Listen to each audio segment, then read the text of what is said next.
रात से ही देश में इमरजेंसी के हालात बन गए थे। सुबह इंदिरा गांधी ने भले ही रेडियो पर इसका ऐलान किया, लेकिन आधी रात से विपक्षी नेताओं की गिरफ्तारी शुरू हो गई थी। सभी बड़े अखबारों के दफ्तर की बिजली 25 जून की रात से ही काट दी गई। अगले दिन कई अखबार छपे ही नहीं। समाचार पत्रों पर नियंत्रण लागू कर दिया गया। कुलदीप नैयर अपनी किताब इमरजेंसी की इनसाइड स्टोरी में लिखते हैं कि उस रात इंदिरा गांधी ने किचन कैबिनेट के विश्वस्त महारथियों मसलन आर.के. धवन, ओम मेहता आदि ने तब के बेताज बादशाह संजय गांधी के साथ बैठकर उन लोगों की लिस्ट बना ली जिन्हें गिरफ्तार किया जाना था। इसमें जयप्रकाश नारायण, लालकृष्ण आडवाणी, अटल बिहारी वाजपेयी, जॉर्ज फर्नांडिस जैसे बड़े नाम शामिल थे। 25 और 26 जून की आधी रात को राष्ट्रपति फखरुद्दीन अली अहमद की दस्तखत से पूरे देश में आपातकाल लागू हो गया, जिसके औचित्य के बारे में इंदिरा गांधी ने 26 जून की सुबह रेडियो पर देश को बताते हुए जनता के हित में लिया फैसला बताया। लेकिन इस तर्क को न तब देश ने पचाया था और न अब पचाया है। भले ही इलाहाबाद हाई कोर्ट का इंदिरा गांधी के चुनाव को रद्द करने का फैसला 12 जून को आया था, लेकिन इमरजेंसी प्लान की तैयारी जनवरी से ही चल रही थी। इंदिरा गांधी के सिपहसालार और पश्चिम बंगाल के मुख्यमंत्री सिद्धार्थ शंकर रे, जो कानूनी जानकारी रखते थे, वह इमरजेंसी प्लान के मुख्य योजनाकार थे। रे ने इंदिरा गांधी को 8 जनवरी 1975 को ही आपातकाल की पूरी योजना भेज दी थी। दुनिया के कई देशों में सरकारें जो मुश्किल में थीं, वो विपक्षी आवाजों को दबाने के लिए इस रास्ते को अपना रही थी। 25 जून की जेपी की रामलीला मैदान की रैली में खुलासे के दावे ने प्रधानमंत्री इंदिरा गांधी को अपने फैसले पर पहुंचने के लिए एक तात्कालिक कारण दे दिया। जनवरी 1975 को ही आपातकाल की पूरी योजना भेजी गई थी। दुनिया के कई देशों में सरकारें जो मुश्किल में थी, वो विपक्षी आवाजों को दबाने के लिए इस रास्ते को अपना रही थी। 25 जून की जेपी की रामलीला मैदान की रैली में खुलासे के दावे ने प्रधानमंत्री इंदिरा गांधी को अपने फैसले पर पहुंचने के लिए एक तात्कालिक कारण दे दिया।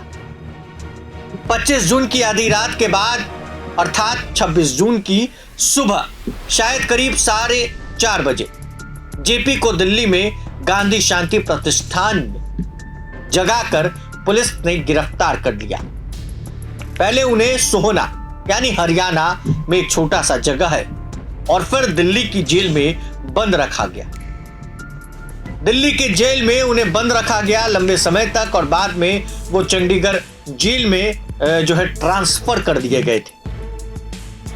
26 जून की सुबह मिसा कानून के तहत विपक्ष के कई बड़े नेताओं को भी गिरफ्तार कर दिया गया। यह खबर आते ही पूरे देश में बेचैनी की लहर फैल गई थी। इमरजेंसी की उस रात दिल्ली के बाद अगर भारत के किसी शहर में सबसे ज्यादा हलचल थी तो वो था बिहार, और बिहार की राजधानी पटना, जो जेपी की कर्म भूमि थी, जहां लालू नीतीश जैसे युवा नेताओं ने इंदिरा गांधी के खिलाफ जेपी मूवमेंट की बागडोर संभाल रखी थी। लेखक उदय कांत ने नीतीश कुमार अतरंग दोस्तों की नजर से किताब में नीतीश के कई दोस्तों के हवाले से उस दौर के किस्सों का विस्तार से वर्णन किया है। नीतीश कुमार उस रात के वाक्य को बयां करते हुए बताते हैं कि 26 जून 1975 को मैं पटना में इंजीनियरिंग कॉलेज के हॉस्टल में अपने किसी मित्र के कमरे में था और कहीं बाहर जाने की तैयारी कर रहा था। अचानक वह भागा भागा आया और उसने कहा कि इमरजेंसी लग गई है। मैंने कहा कि आपातकाल तो पहले से ही लगा हुआ है। उसने कहा कि यह कोई नई घोषणा हुई है और तुम्हें पकड़ने अब पुलिस यहां आती ही होगी। तुम यहां से निकल लो। बहुत जल्द ही हमें बहुत से लोग जेपी के घर के आसपास हम लोग इकट्ठा हो, मगर जेपी तो दिल्ली में गिरफ्तार हो चुके थे। शहर में चारों ओर पुलिस का जाल फैल गया था। उस दिन से हम लोगों ने सड़क पर लगातार प्रदर्शन करना शुरू कर दिया।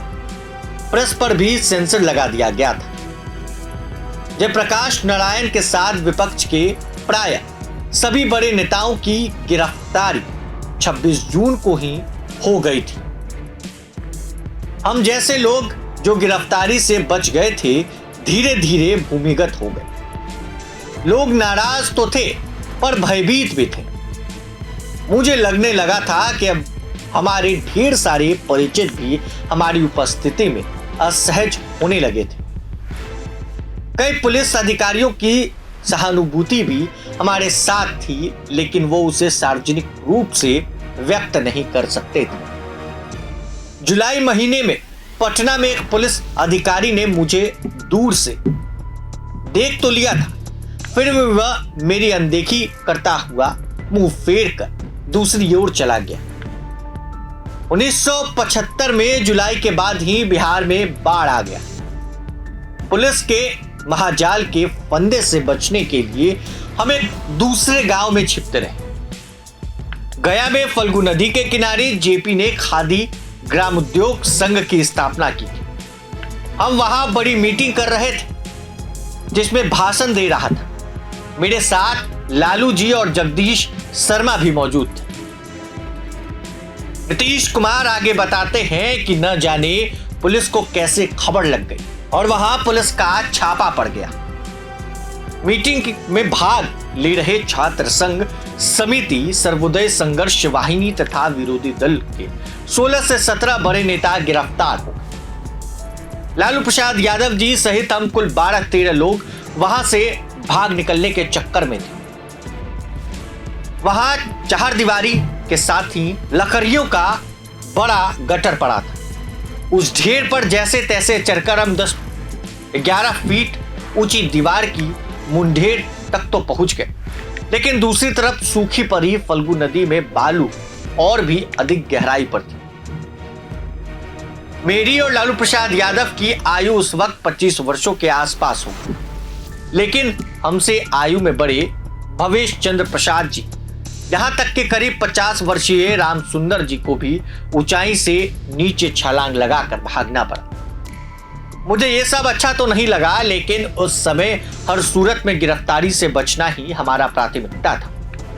हम सब अपने कई साथियों के साथ पुलिस की पकड़ में आने से बचने के लिए जिधर सिंह समाये उधर सरपट भागते रहे। बहुत देर भागने के बाद लालू जी तो बेदम होकर जमीन में ही लौट गए। इसी भागम भाग में मेरी वह मूंगा जड़ी सोने की अंगूठी जो दादी के झुमके से बनाई गई थी, गया तीर्थ की फल्गु नदी में गिरकर खो गई। बाद में आखिरकार लालू गिरफ्तार हुए और 1977 तक वो जेल में बंद रहे। इमरजेंसी लागू होने के करीब 1 साल के बाद नीतीश की गिरफ्तारी का किस्सा बहुत चर्चित हुआ। नीतीश कुमार को इमरजेंसी के दौरान 9 से 10 जून 1976 की रात भोजपुर जिले के संदेश थाना के दुबौली गांव से गिरफ्तार किया गया। नीतीश की गिरफ्तारी पर 15 पुलिस पदाधिकारियों तथा सिपाहियों को 2750 रुपए का इनाम भी मिला था। उन्हें गिरफ्तार करने वाले 20 सिपाही सादे लिबास में थे। पुलिस टीम को सूचना मिली थी कि वो पटना और भोजपुर के कुछ आंदोलनकारी दुबौली गांव में एक बैठक करने जा रहे हैं। वहीं छापा पड़ा। गिरफ्तारी के बाद नीतीश कुमार सहित 6 नेताओं को मिसा कानून के तहत नजरबंद कर दिया गया। तो यह किस्सा था उस रात का, जिस रात को इमरजेंसी लागू हुई और फिर नीतीश कुमार और बिहार के बड़े नेताओं की गिरफ्तारी के लिए पुलिस ने दबिश दी। कैसे लालू यादव और नीतीश कुमार सूखी नदी में कूद गए, कैसे नीतीश कुमार की सोने की अंगूठी खो गई जो उनकी दादी के झुमके से बने थे, और ये पूरा किस्सा आपको कैसा लगा हो जरूर कमेंट बॉक्स में बता। आपका बहुत बहुत शुक्रिया। प्रभातखबर.com, विश्वास वही, रफ्तार नहीं।